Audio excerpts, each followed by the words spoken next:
Doctor साहब, मैं एक क्वेश्चन पूछना चाहता हूँ कि अब जैसे कि हमारा यहाँ मिक्स सबका कल्चर हो चुका है, और ये तो चलो कल्चर है, लेकिन हर एक घर का स्वभाव अलग होता है।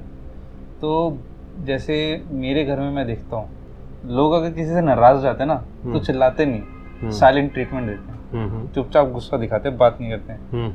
कुछ घरों में होता है कि वो एक्स्ट्रा चिल्लाते हैं, और जब तक वो चिल्लाए ना उनका खाना हजम नहीं होएगा। देखिए, मैं बताऊं क्या है, अब यहाँ पे ये नहीं कि मैं कोई एक मार्केटिंग वाला जवाब दे रहा हूँ या कोई चीज़ है, दोनों गलत हैं। बिल्कुल चुप करना गलत इसलिए है कि दैट अफेक्ट्स योर बॉडी, आपके हार्मोन्स, आपकी पैरासाइकोलॉजी, आपकी हेल्थ पे इफेक्ट आता है।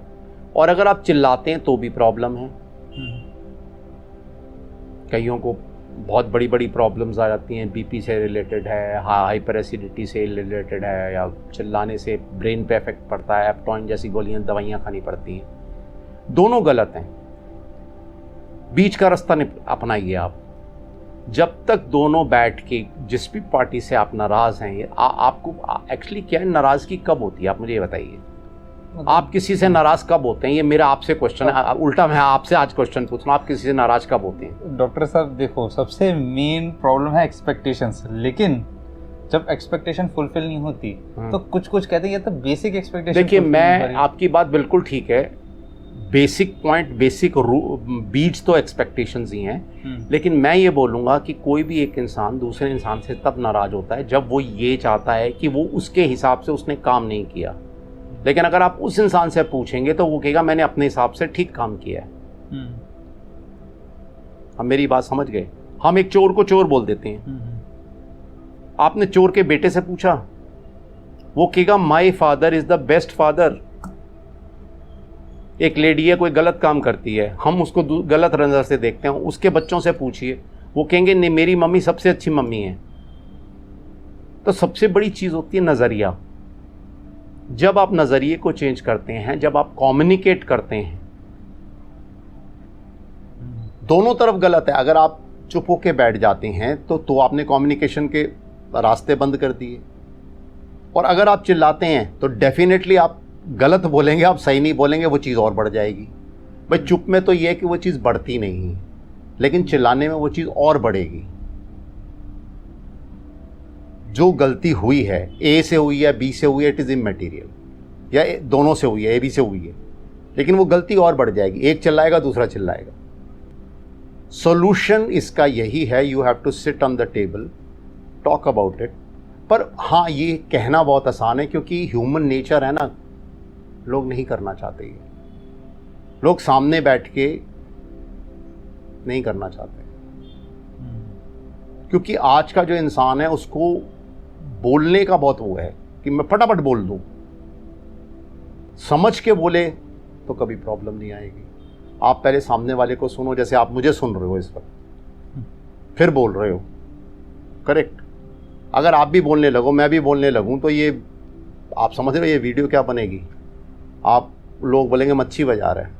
वो वाली बात है, जो चिल्लाते हैं वो मच्छी बाजार बना देते हैं अपना घर।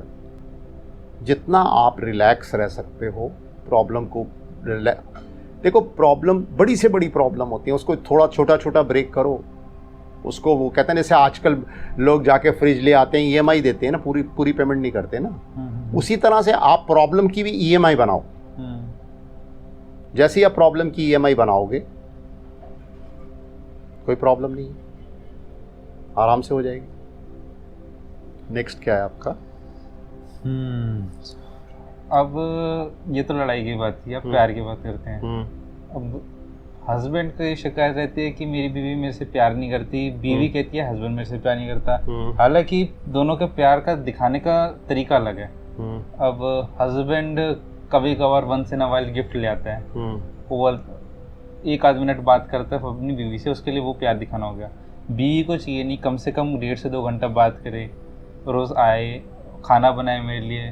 दोनों का जो लैंग्वेज ऑफ लव है, प्यार दिखाने का जरूरी तरीका है, वही अलग होता है।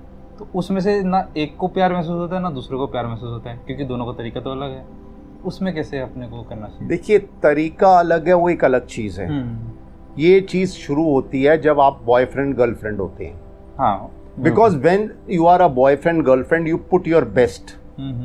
ठीक है, आप अपनी गर्लफ्रेंड से मिलने जाएंगे तो you put on the best of the clothes and you put on the perfumes and all those things, सब आप करेंगे। लेकिन जब आप बीवी से मिलने जाते हैं तो आपको ये चीज़ नहीं रहती है। ये बेसिकली जो क्वेश्चन है ये आपस की अंडरस्टैंडिंग का है। You have to understand. और सबसे बड़ी बात है जो टाइमिंग, हस्बैंड के पास कब टाइम है, वाइफ के पास कम टाइम है। अगर दोनों वर्किंग है तो देखिए, मैंने आपसे कहा ना, ये प्लान करना पड़ता है। ये जब तक आप आपस में बैठ के प्लान नहीं करेंगे कुछ नहीं होने वाला है। और रही बात प्यार की, तो देखो पहली चीज़ मैं आपको एक बात बताऊं, प्यार एक बहुत अलग चीज़ है। इन वन वर्ड आप मुझे प्यार को डिफाइन कर सकते हैं? कॉम्प्लिकेटेड है, मैं खुद नहीं, मुझे एक वर्ड में मैं खुद नहीं जानता। नहीं, आप प्यार मेरे लिए क्या है? हाँ, नहीं, मैं आपको बताता हूँ। हाँ, बेसिकली लोग सोचते हैं प्यार पाना है, चाहे वो हस्बैंड है या वाइफ है, वो प्यार को पाना चाहते हैं। प्यार पाना नहीं है, प्यार देना है। हम पहले भी थोड़ा सा डिस्कस कर चुके हैं इस बारे में कि जब आप अपनी लाइफ को गिविंग स्टेज पे लाओगे तो लाइफ ही अलग हो जाएगी। प्यार खाली वो नहीं है, लोग जो सोचते हैं कि इससे प्यार कुत्ते से भी करते हैं। तो कुत्ते अपनी जान दे देते हैं अपनी मालिक के लिए। प्यार मीन्स व्हाट? प्यार जब तक आप गिविंग नहीं, और प्यार को एक सेंटेंस में अगर डिफाइन करना है तो प्यार इज इक्वल टू सेक्रीफाइस। अगर आपको सेक्रीफाइस करना आता है और सेक्रीफाइस को समझना आता है, अगर बीवी ये कहती है हस्बैंड मुझे टाइम नहीं देता, तो अगर वो थोड़ा सा ये समझ ले कि ये इतनी मेहनत किसके लिए कर रहा है, मेरे लिए और मेरे बच्चों के लिए या हमारे बच्चों के लिए, उसका गुस्सा खत्म हो जाएगा। और उसी तरह से अगर हस्बैंड ये सोचता है कि बीवी मुझे टाइम नहीं देती, तो आगे से बीवी बच्चों को दहेज में तो लाई नहीं थी, बच्चे तो आप दोनों के हैं। और हस्बैंड को ये समझना पड़ेगा कि अब इस लेडी की रिस्पॉन्सिबिलिटी बहुत बढ़ गई है। पहले उसकी लाइफ में एक आदमी था, अब उसकी लाइफ में दो हैं, दो बच्चे हैं और एक वो है, तो तीन लोग हैं, तीन जीव हैं, वो बट जाती है। तो अगर आप इस चीज़ को समझो और सेक्रीफाइस को समझो, उसकी भी सेक्रीफाइस को समझो, उसके भी सेक्रीफाइस को समझो। लेकिन प्रॉब्लम ये ना, लोग सेक्रीफाइस को अगर कोई करता भी है, ये भी एक बहुत बड़ी प्रॉब्लम है। अगर कोई इंसान सेक्रीफाइस करता है तो दूसरा नहीं समझता। सालों साल बीत जाते हैं कि उसको लगता है मेरी इच्छाएं तो पूरी हो रही हैं, मुझे सेक्रीफाइस करने की क्या ज़रूरत है। वो ये नहीं समझता कि सामने वाले की भी तो मेंटल स्टेट है, वो भी तो एक्सपेक्ट करता है। अगर मैं सेक्रीफाइस कर रहा हूँ तो मैं भी तो एक्सपेक्ट करता हूँ। और या फिर वो आदमी इतना महान हो कि सेक्रीफाइस करता जाए, जो होगी देखी जाएगी।